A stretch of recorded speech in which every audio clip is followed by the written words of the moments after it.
Croeso friends, welcome back to Opus LNI, where we persevere through frustration. For those of you who have been following along on Instagram, you'll know that this project very nearly ended in disaster. But I promise a fairy tale ending, so stick with me. My love for 12th century fashion dates back to when Recreatrix still had her embroidery and clothing blog up. Does anyone else remember that blog? Man, I loved that site. Anyway, one time she made this fantastic dress that had a silhouette that felt weirdly modern. It had elbow-length sleeves and a tight, unflared skirt. Intrigued, I went looking and found several manuscript images that seemed to support this idea of a tightly fitted Bliaut. Some of that is definitely open to interpretation, as the stylistic conceit of 12th century insular manuscripts was a sort of wet drapery look that showed even full-skirted garments as clingy and tight-fitting. However, there are at least a couple of images that do seem to be straight-skirted, and that was enough for me to want to make one. So everyone go grab your cuppa. Today I am drinking some French Blend by Brooklyn Tea, one of my favorite Black-owned tea companies. It is a floral vanilla black tea with notes of lavender, rose, bergamot, and jasmine. It is nice and light, perfect for the afternoon with a splash of cream. Let's get into it.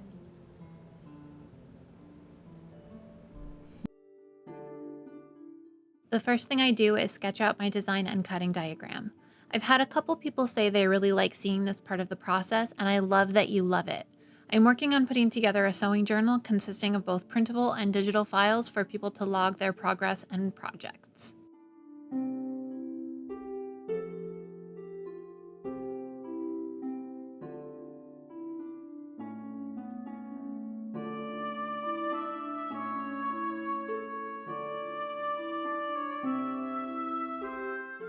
You can see I'm sketching out a couple of different ideas for sleeve treatments. Recreatrix dress had plain elbow-length sleeves, but all of the manuscript images I've seen have bell or pendant sleeves. Some of my choice will depend on how much fabric I have and what I can get out of it.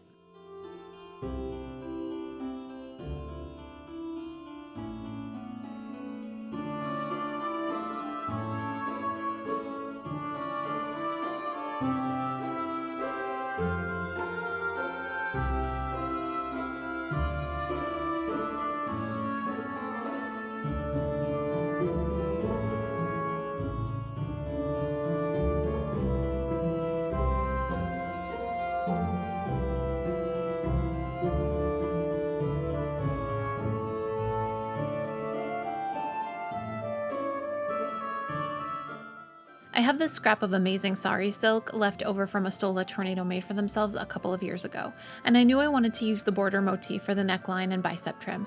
So after giving it a good ironing, I added a fusible interfacing along the border for stabilization, since the silk is incredibly thin and drapey.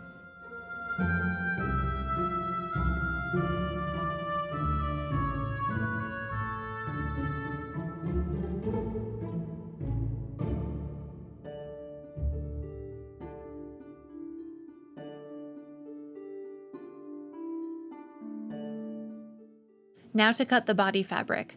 This is a silk that I got from a friend who was moving away and needed to cull her stash. That's actually where the fabric for my Viking coat came from too, actually.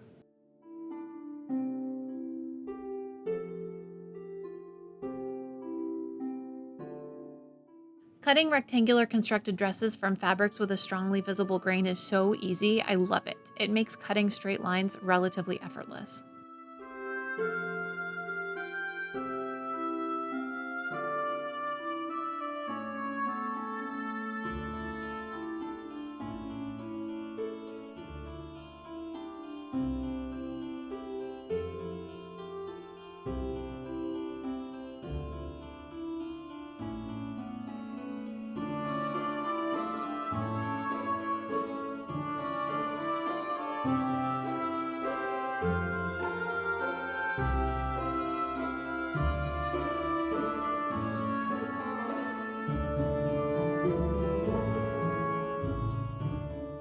Now, normally I don't serge each pattern piece before sewing the garment together, but this fabric is fraying like my nerves under end-stage capitalism, so I figured it was better to be proactive about it.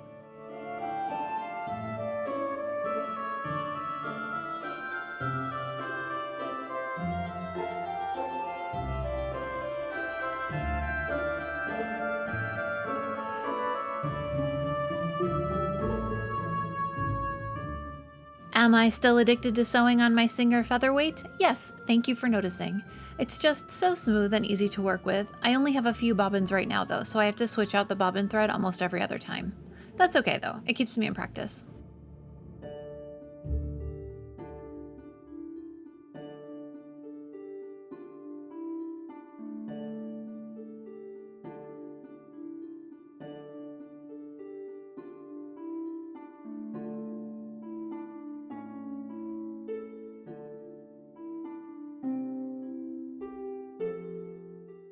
The neckline of this Bliaut is going to be a simple slit, shorter in the back and longer in the front. When worn, this makes a V-shaped neckline without any wasted fabric or complex facing shapes.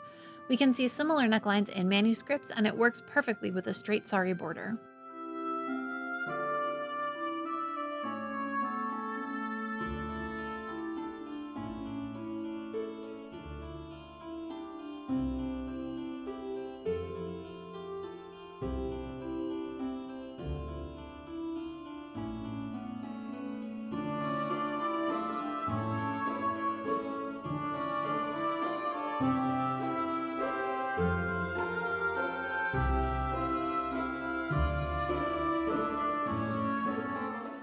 After the facing is sewn to the wrong side of the body, I'll flip it out to the right side, press the seams flat, and hand fell the edges of the facing down.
And that's where it all fell apart. Literally. The uneven warp and weft threads pulled apart despite the serging, and not only at the edges, it was pulling weirdly in the middle of the body. So we start over. Thank you to all of my current and continuing Ko-fi members, especially my newest members, KMB, JBB, and Working Squirrel. Your support and the support of all of my members and croissants makes it easier to do what I do and to provide quality content for everyone. Thank you so much. Stick around after this brief commercial break to watch me start this all over again. Where were we? Ah yes, starting nearly all the way over. I found some gray linen cotton blend in my stash that will go well with the silver and the trim, I think. I'm cutting the fabric in the same way that I did before.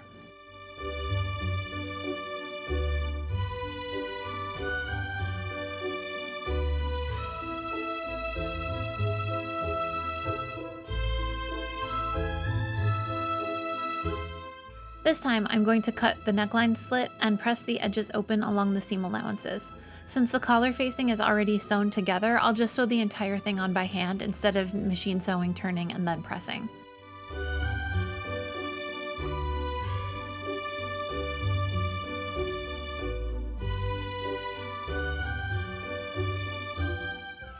Tea break. I think I was drinking Upton Tea's summer blend here, and of course, I am having a croissant.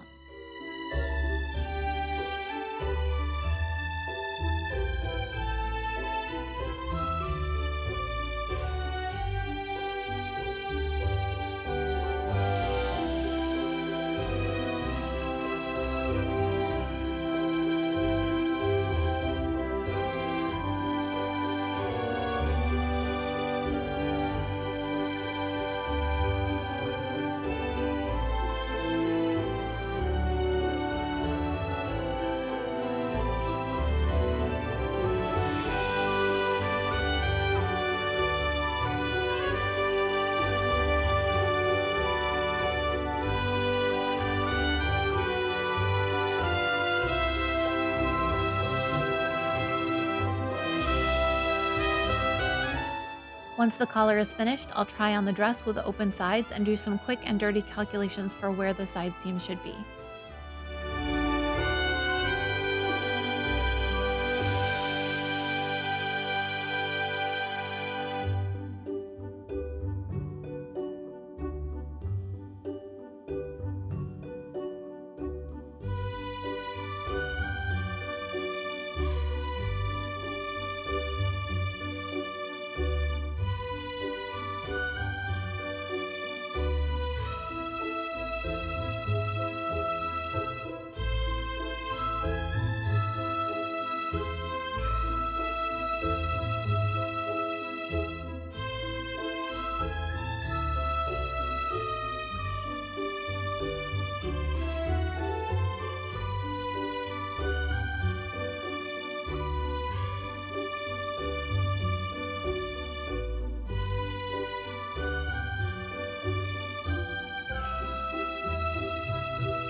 Because the neckline is a slit instead of a scooped or keyhole cutout, the excess fabric is pushed down the shoulders.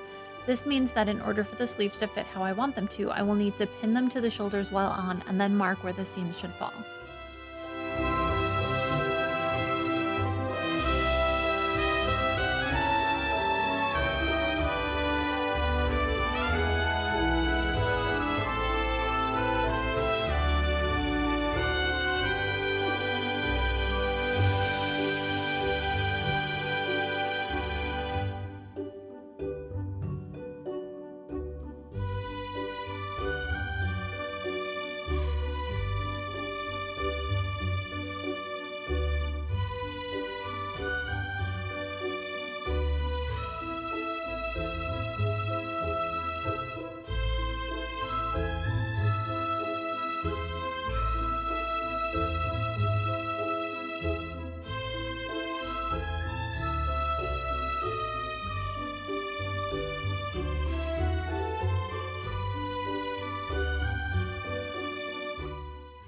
Next, I will serge the seam allowances except for the bell sleeves. If I'd had enough of the main sari fabric, I'd have used it to line the inside of the sleeves, but there simply wasn't enough width left. So instead of lining with a fabric that didn't match, I decided to fell the seam allowances in the bell sleeves. It will look neat and not jarringly modern the way a serged finish would.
Once the sleeves are all done, I added strips of leftover trim to the lower bicep of the sleeve, spelling them down by hand. I love this detail. It's one of my favorite things about the 12th century.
Because the sleeves affect how the top portion of the dress sits, I waited until after they were finished completely to do the final fitting of the body.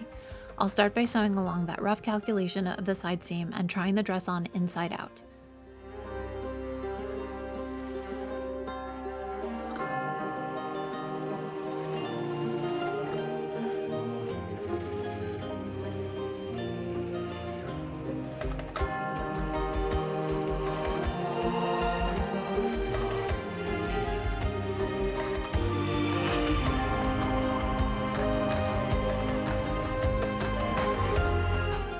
Then I can pinch out excess fabric at the waist, pin and mark those points, and see if I can wriggle back out of the dress after.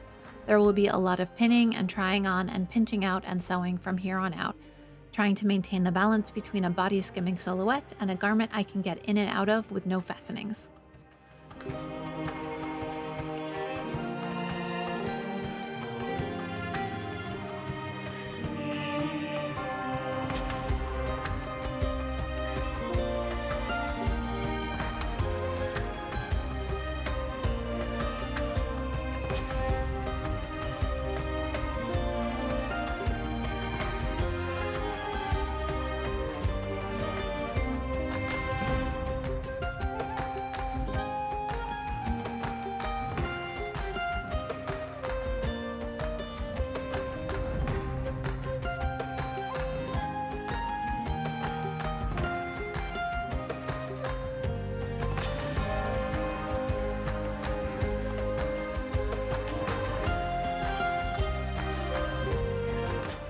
Once I am satisfied with the fit, I'll serge the seam allowances on the body seams and hem the sleeves.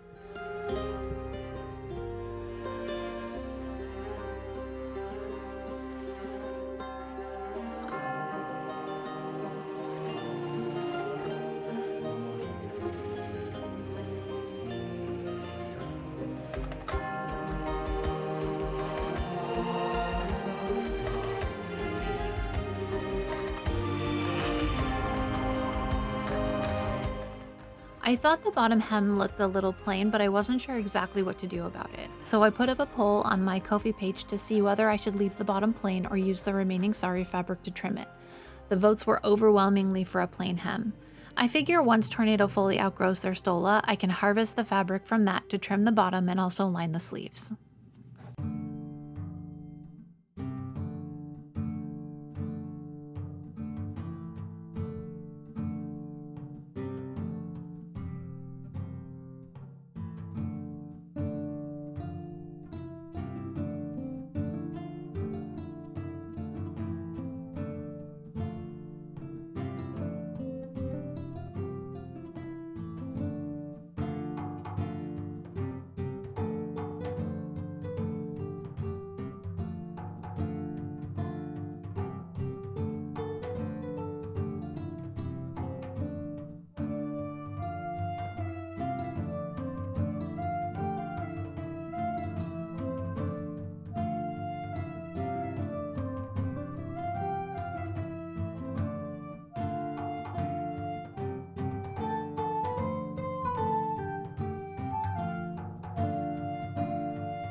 Thank you for joining me today. Despite the initial setback, I really am quite pleased with how this dress came out.